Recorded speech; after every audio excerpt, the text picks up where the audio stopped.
brothers and sisters. So, I am Sister Maya San Pascual. Sa mga hindi nakakakilala. Okay, are you ready and excited for the word of the Lord tonight? Amen. I believe that the Lord will reveal us something sa ating mga buhay ngayong gabi. And even sa akin, actually the speaker first, the Lord speak first to them.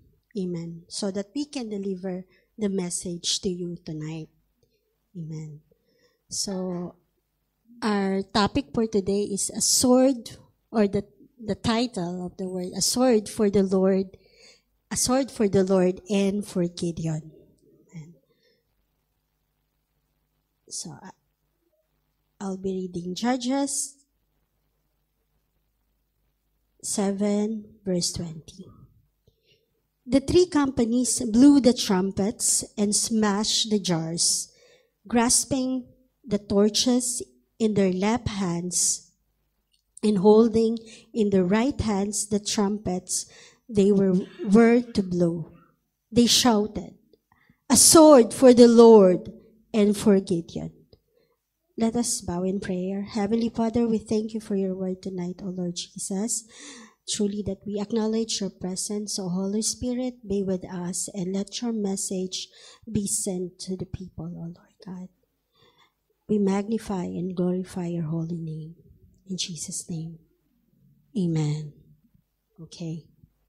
Have you ever experienced the same cycle of problems in your life? Yung tipo na, eto na naman, may problema na naman ako.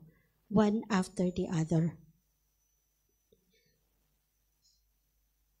Sometimes, you're just giving your best, pero parang kulang pa rin. Could it be because of your wrong decision? Maaring we have wrong decision that we made. That's why nandun tayo sa sitwasyon na yon. You find yourself facing different problems without understanding why they keep happening. Or maybe you're experiencing problems as a result of disobedience to God. Let's see what we can learn from Judges chapter 7, 6 and 7. Next slide.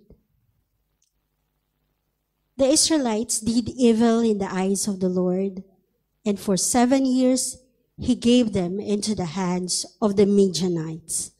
Because the power of Midian was so oppressive, the Israelites prepared shelters for themselves in mountain clefts, caves, and strongholds. Whenever the Israelites planted their crops, the Midianites, Amalekites, and the other eastern people invaded the country.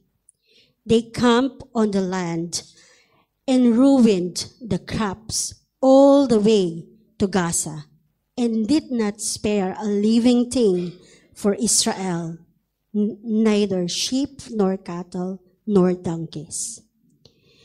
They came up with their livestock and their tents like swarms of locusts. It was impossible to count them or their camels. They invaded the land to ravage it. Israel again did evil in the sight of the Lord. Have you noticed that, when Moses just go up to the mountain and then again they made a golden calf to worship?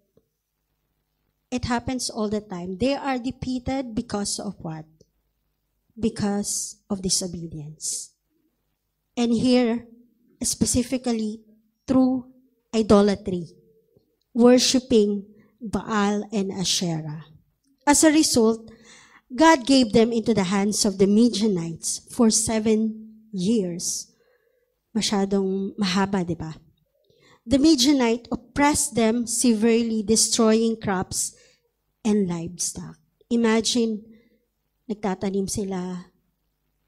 And then after, kapag aanihin na nila, then nandun na yung mga kalaban, kukuhanin lahat ransack everything. Yung pinaghirapan nila, di ba? Parang, wow, pinaghirapan ko yan, nasan na? Nawala na. They kept falling into the same sin, which is that the disobedient. Every time they are defeated, it's because they have sinned against God. They continually turn to worship other gods. But what about us? Are we in our own ways doing the same? It may not be Baal or Asherah, but perhaps it placing our career above God or prioritizing our hobbies over spending time with Him. Do we spend time scrolling through social media than we do prayer or reading His Word? Anything that takes the place of God in our hearts becomes an idol.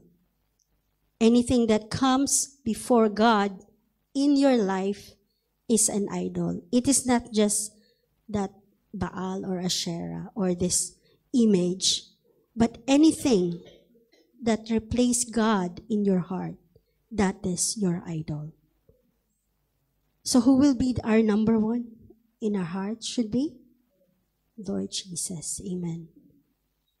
Sometimes we wonder why we face problem after another, but have we taken time to examine ourselves? Is there something we need to confess?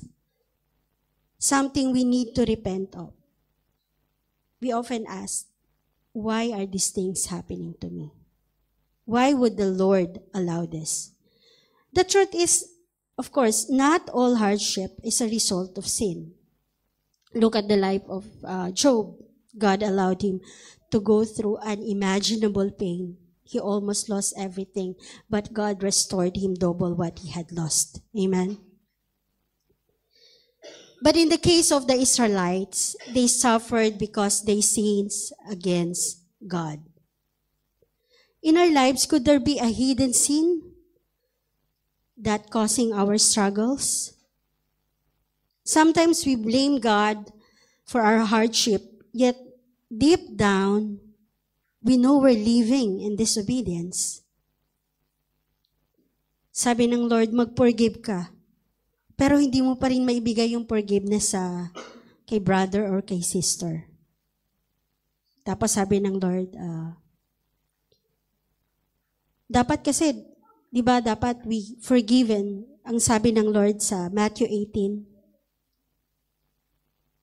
Lord, how often shall my brother sin against me and I forgive? Up to 7 times? Jesus said, I do not say to you up to 7 times, but up to 70 times 7. So dapat pala only forgiveness. Amen. So it is not easy, but if we decide, and this is the command of God, so we have to forgive our brethren. So patawarin mo na yung kalabit mo kung hindi ka masyadong diba? Masyadong hindi ka napansin. Patawarin niyo na siya. Tapos sabi pa ng Lord, love your neighbor. Tapos sabi natin, parang hindi ka mahal-mahal tong si sister tsaka si brother, diba? Ang hirap naman, Lord, wag na lang yung command na yan, tanggalin mo na yan. O sige, hindi yan ang ibibigay ko. Love your enemy na lang. Parang wala nang choice, diba? So we have to obey what the Lord is commanding us to do. Because maybe the problems we're facing are the consequences and the result of our disobedience. Like what Pastor Ignar is saying na yung heart failure is because of unforgiveness. It's truly, it affects you. Talagang if yung bitterness sa puso mo kapag nandyan yan ang papatay sa'yo. You have to let it go. Let go and let God forgive that person. Because kahit anong pray mo sa healing mo, hindi talaga gagaling kasi meron kang dinadala sa puso mo. And that is a sin. It is a sin, right? Verse 6. Midian so impoverished the Israelites that they cried out to the Lord for help. When the Israelites cried out to the Lord because of Midian, he sent them a prophet who said, "This is what the Lord, the God of Israel, says. I brought you out of Egypt, out of the land of slavery. Cried out to the Lord." This is the words. When we cried out to the Lord means they are pleading earnestly, desperately calling on God for help, often because they were suffering under oppression. After 7 years, the Israelites finally cried out to God. Parang hindi sila nag-pray within 7 years. So yun talagang hirap na sila, tsaka sila nag-cried out sa Lord. Parang ang tagal nun, no? Sana naman hindi naman tayo 7 years na hindi nagpipray, right? So since the Lord had given them into the hands of the Midianite for those 7 years, it seems it took them that long to realize their need for Him and ask for His help. But what about us?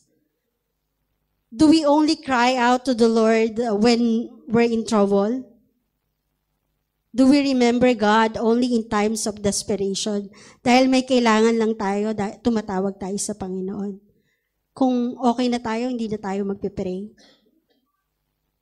Do we truly spend time with Him, praying, reading His Word, and seeking His presence daily?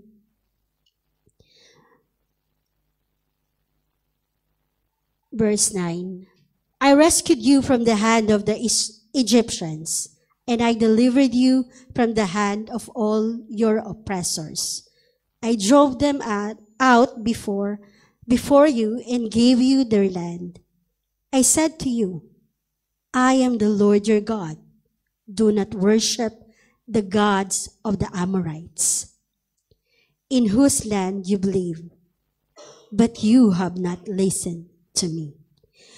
So after the Israelites cried out to God, the Lord sent a prophet to remind them His past deliverance and their disobedience. The Israelites easily forgot what the Lord has done for them. But it's not just the Israelite can easily forget. We are like them. People are quick to forget, which is why we constantly need reminders.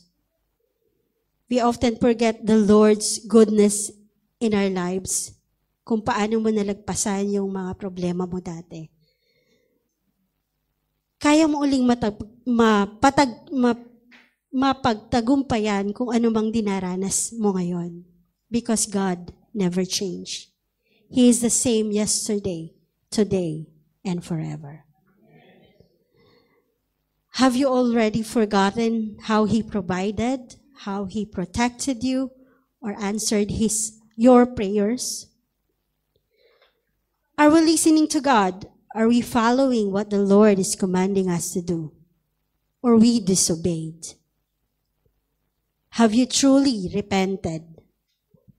2 Chronicles chapter 7 verse 14 says, If my people who are called by my name will humble themselves and pray and seek my face and turn from their wicked ways, then I will hear from heaven and I will forgive their sin and heal their land. Amen. Be humble enough to go to Jesus and repent. Judges 6 verse 11. The angel of the Lord came and sat down under the oak in Ophrah that belonged to Joash, the Abishite, where his son Gideon was threshing wheat in a winepress, kept it from the Midianites. As we can see here, Gideon is in the winepress, but he was threshing wheat. It is unlikely that threshing wheat is done in a winepress. Sino sa inyo nakapunta sa Georgia? Wow. So, di ba, ang daming mga wine press doon. And yung wine press, as you can notice, the wine press is in sa tagong lugar, sa madilim, ginagawa. At yung threshing ng wheat naman is sa open and usually on the mountains doon ginagawa. Di ba, pag halimbawa tayo, di ba, sa Pilipinas, nag-aani tayo ng palay. Hindi naman sa loob ng bahay, di ba? Di ba, binubukod yung ipa. And then, so, sa labas. But Gideon, hindi namang wine press yung ginagawa niya, kundi threshing wheat. So, Gideon was not threshing in the wine press for convenience. It was out of fear of the Midianites who were oppressing Israel. Dahil nga syempre, kinukuha ng mga Midianites, di ba? Mga kalapit bayan nila yung kanilang mga pananim. So of course, gumawa si Gideon ng paraan na sa loob, at least nakatago, hindi alam na meron pala na siya dong tinatanim or inaani. So, using a wine press for threshing suggests desperation and hiding, not normal agricultural practice. So, Israel was living in fear and hiding, and Gideon himself, a reluctant, hesitant, someone God who chose despite in his security. So, let's go to verse 12. When the angel of the Lord appeared to Gideon, he said, "The Lord is with you, mighty warrior." "Pardon me, my Lord," Gideon replied. "But if the Lord is with us, why has all this happened to us? Where are all his wonders that our ancestors told us about what they said? Did not the Lord bring us up out of Egypt? But the Lord has abandoned us and given us into the hand of the Midian." The angel of the Lord appeared to Gideon, telling him that the Lord is with you. They were under oppression. It is natural to ask na, di ba, pag sinasabi, the Lord is with you. But when you have so many problems, it's really the Lord with me. And that's the feeling of Gideon. Na, it's really the Lord is with us when we are under oppression. Kung ikaw ang tinanong, you will respond, parang wala naman. Puro problema, di ba? Mapipil mo ba na ang Lord ay nasa iyo when you're feeling down?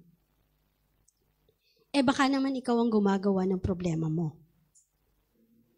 Baka naman may mga mali kang desisyon that lead you to that situation. The angel of the Lord calling him a mighty warrior. Even though he was hiding in fear, pero sinabi ng Lord, mighty warrior. I don't think he is a part of the army. He is, what do you call it? Nagtatanim siya, di ba? So, I don't think yun ang kanyang line of profession. But the Lord called him mighty warrior.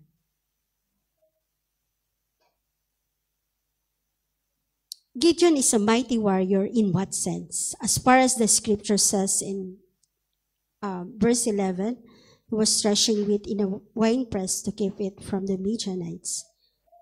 Gideon wasn't a warrior, a king, or a priest. He was just threshing wheat in secret when God called him.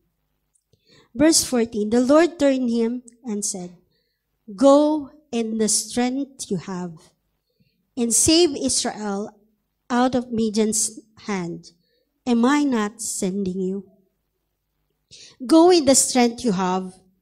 God calls Gideon as he is, not as he wishes he were.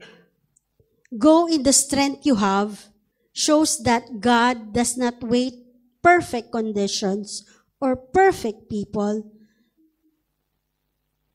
Gideon's strength may be limited, but God sees it as sufficient when combined with His presence. Your strength may be limited, but God sees it as sufficient when combined with His presence. Some of us may say, ayoko, hindi ko kaya, hindi ako magaling. Kailan ka pa magiging ready? Iba na lang ang i-assign mo. Actually, you can never be ready. But if you decide to obey the Lord, then He will equip you. The Lord will be with you because you're doing your part. Amen? You know, I remember Jonah na, alam niyo naman ang istorya, di ba? So, hintay niyo ba kainin pa kayo ng malaking isda tapos iluwa kayo doon, tapos gagawin niyo din naman yung assignment niyo? Di ba mas maganda naman, yes, Lord, kaysa naman mahirapan ka pa? Di ba? Di ba gusto niyo pa bang mahirapan kayo? O sundin niyo na agad si Lord. Hindi ko kayo tinatakot. Di ba? So, sometimes we went through hardship because we are avoiding what the Lord wanted us to do. Right? So, sundin na natin kung ano yung inuutos ng Panginoon. Amen. So, the praise, am I not sending you, is the real source of confidence. It's not about Gideon's power. It's not about your power, but God's authority and commission. When the Lord says, am I not sending you? Please send her. Send him. Ganun ba sagot natin? So, siya na lang daw. So, okay. When God sends you, He equips you. Amen. Verse 15, pardon me, my Lord, Gideon replied, but how can I save Israel? My clan is the weakest in Manasseh, and I am the least in my family. So, ito yung reason ni Gideon. But how can I save Israel? Gideon responded with self-doubt, pointing to his insignificance. Kasi sabi niya, his tribe wasn't the most prominent, his clan was the weakest, and the worst is he felt like the lowest in his own household. Parang very, very low na talaga yung tingin niya sa sarili niya. But you know, God chooses the lowly to accomplish great things. Gideon is not being falsely humble. He's genuinely insecure. God sees his heart. Amen. God knows Gideon's heart. This makes God's choice of him even more meaningful. God often uses people who see themselves unqualified so that the Lord gets the glory. So, yung mga feeling na hindi nila kaya, hindi sila magaling, hindi sila marunong, mag-ingat kayo dahil kayo ang tatawagin ng Panginoon. Because the Lord want to display His glory in your life. Because you are not able to do it, but the power of God in your life. Amen. 16, the Lord answered, I will be with you, and you will strike down all the Midianites, leaving none alive. So I will be with you. This is the core promise. I will be with you. God does not deny Gideon's weakness. He answered it with His presence. The victory is guaranteed. Not because Gideon is strong, but because God is going with him. This echoes God's word to other leaders He called, katulad ni Moses and ni Joshua. Amen? So the Lord says, I will be with you, sabi niya kay Moses in Exodus 3:12. And then kay Joshua naman, sabi niya, as I was with Moses, so I will be with you. And for sure, the Lord will be with you. Amen. God's presence is the guarantee of success, not human strength or status. Amen. 2 Corinthians chapter 12, verse 9 to 10. But he said to me, my grace is sufficient for you, for my power is made perfect in weakness. Therefore, I will boast all the more gladly about my weaknesses, so that Christ's power may rest on me. That is why, for Christ's sake, I delight in weaknesses, in insult, in hardship, in persecutions, in difficulties, for when I am weak, I am strong. Amen. So parang contradicting, right? When I am weak, I am strong. Because the Lord is your strength. Amen. So God works through human weakness. Next slide. God doesn't remove the weakness. He works through it. So the glory clearly belongs to God, not to human ability. What about you? Do you feel unqualified? Do you see yourself as too weak? So be ready. Ikaw na yon. Remember, God specializes in using unlikely and the overlook. Yung mga tipong hindi na papansin dyan, kayo nang susunod. Because His strength is made perfect in your weakness. Amen. Second, the promise of presence is the power. You know, neither Gideon nor Apostle Paul is left alone. The assurance is not that the problem will vanish, but that God's presence and grace will sustain and empower you. The Lord may not remove that problems in your life, but He will sustain you. He will be in that midst. I remember that, what is the three guys' name? Meshach, Abednego. So they were in sa pugon ba yun tawag doon, the furnace. Hindi sila inalayo ng Panginoon na hindi mapasok doon. But the Lord is with them. At walang amoy na apoy o sunog na kahit ano sa kanila nung lumabas sila, no?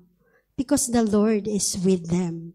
So kahit anong pinagdadaanan natin, if the Lord is with you, walang kayang gawin ng kalaban sa buhay natin. Amen?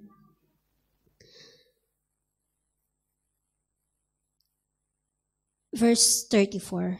Then the Spirit of the Lord came on Gideon, and he blew a trumpet, summoning to Abishai to follow him. This is very important word. I mean, very important part of the scriptures that we are reading. Then the Spirit of the Lord came to Gideon. When the Spirit of the Lord came to Gideon, there is, next slide, there is empowerment for God's mission. The phrase, the Spirit of the Lord came on, in Hebrew it says, labesa, literally cloth, suggests that Gideon was filled or covered with God's power, not for personal benefit, but for the divine task. This empowerment is divinely initiated. Gideon didn't earn it or ask for it. The Lord empowered him. God already called him, but how He gives him the spiritual authority and strength. This is similar to how the Holy Spirit empowered people in the New Testament in Acts chapter 1 verse 8. But you will receive power when the Holy Spirit comes on you. Amen. When the Spirit of the Lord came, so Next slide. There is transformation from fear to courage. Di ba Gideon is avoiding, bakit siya, mahina siya, ang daming reason. But the Holy Spirit, the Spirit of God, come to him. Transformation from fear to courage. After the Spirit comes on Gideon, his behavior changes. He blows the trumpet, summoning men to battle. The fearful man hiding in a winepress becomes a military leader and instrument of God. The Spirit changes ordinary people into bold instrument of divine purpose. Let's go to a few verses in chapter 7. The Lord said to Gideon, with the 300 men that lapped, I will save you and give the Midianites into your hands. Let the others go home. Sometimes God doesn't make sense, right? Why reduce Gideon's army from 32,000 to just 300 when they were already outnumbered? Judges 7 verse 20, the three companies blew the trumpets and smashed the jars, grasping the torches in their left hands and holding in their right hands the trumpets they were to blow. They shouted, "A sword for the Lord and for Gideon." While each man held his position around the camp, all the Midianites ran, crying out as they fled. When I'm preparing them and I'm asking the Lord, what should be at least the title of my message tonight? And the Lord spoke to me and said, "A sword for the Lord and Gideon." I don't need to think more. And the Lord spoke to me. Then I said to the Lord, "A sword for the Lord and for Gideon." Why they shouted that? Nagtatanong ako, why they shouted a sword for the Lord and for Gideon? Kasi wala naman silang, they don't have weapon, they don't have sword. But why a sword for the Lord and for Gideon? So let's find it out. When the 300 trumpets sounded, the Lord caused the men throughout the camp to turn on each other with their swords. The army fled to Bethshita towards Serera, as far as the border of Abel Meholah near Taba. The strategy was unusual. The 300 men used trumpets, torches, and jars, not weapon. Again, God doesn't make sense, right? How you will fight thousands of swordsmen with just trumpets, torches, and jars. When they follow God's instruction, the Midianites panic, turn on each other with swords, and fled. Next slide. A sword for the Lord and for Gideon.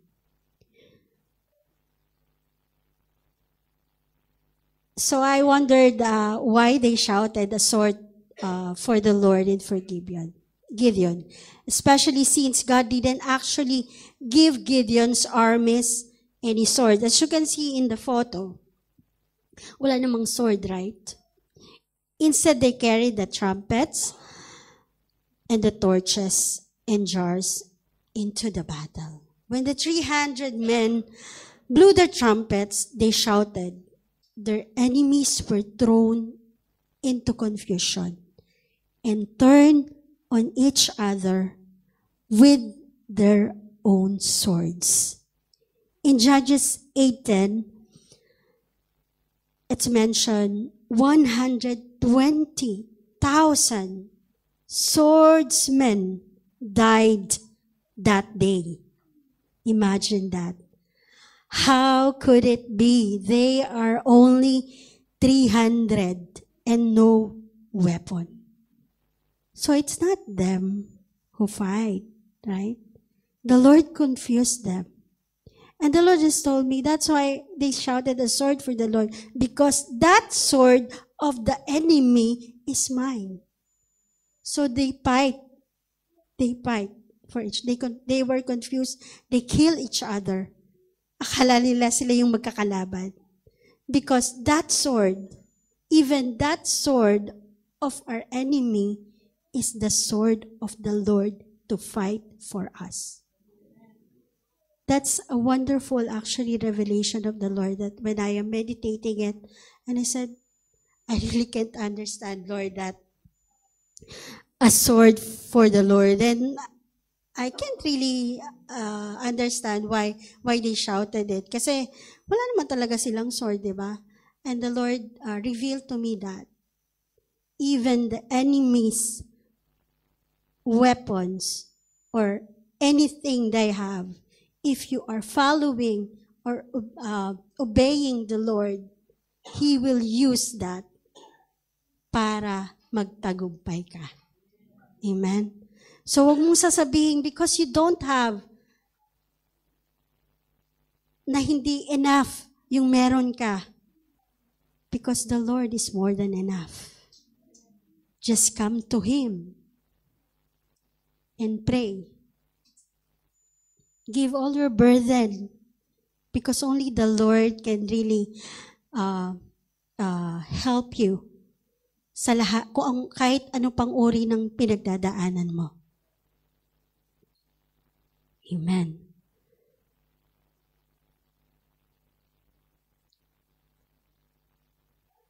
God reduced it from 32,000 to 300 to ensure Israel wouldn't take the victory, wouldn't take credit for the victory. Kasi kung binigay ng Lord na parang match lang yung numbers, we fight, we won the battle because of our own strength. But no, they only blew the trumpets and their torches and their hands. Because the Lord wants to display His glory. Amen. God gave Israel the victory not by their strength, but by faith and obedience. Gideon's story is a powerful reminder that God looks at the heart, not our strength or status.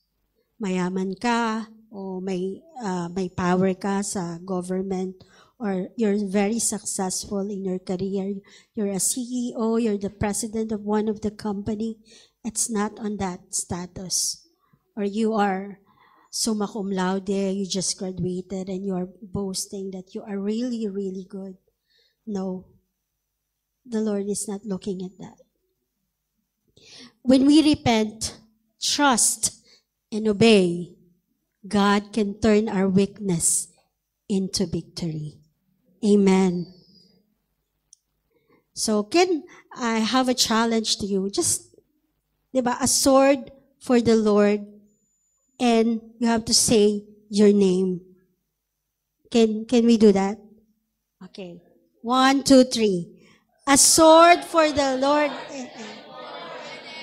Amen. A sword for the Lord and for me. Amen. So we end on this verse, 1 Corinthians 15:57. But thanks be to God, He gives us the victory through our Lord Jesus Christ. Amen. Glory to God.